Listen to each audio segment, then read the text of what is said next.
Welcome to Sweet Life Beat Life. We hope this video helps. You start by measuring 1/2 cup rolled oats and 1 cup liquid. This ratio gives a creamy texture. Stir in a pinch of salt now to boost flavor. Use a microwave-safe bowl with at least 1/2-inch headspace to prevent boiling over, otherwise cleanup gets messy. If you prefer thicker oats, reduce liquid by 2 tablespoons. Once mixed, press oats flat so they heat evenly. Make sure you have a spoon nearby for stirring after microwaving.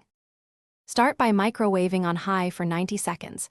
This jumpstarts cooking and prevents underdone centers. Once done, stir to redistribute heat and break up pockets. This improves texture and avoids hot spots.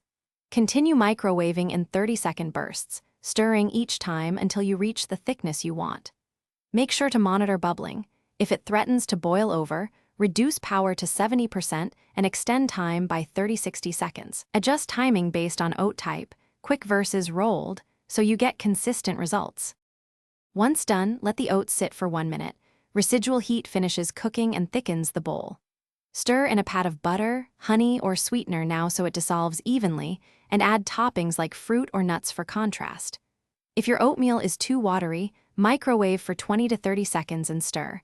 If it's too thick, whisk in a splash of hot water or milk until you reach the right creaminess. For scorch or boil over, switch to lower power and use a deeper bowl. Thanks for watching.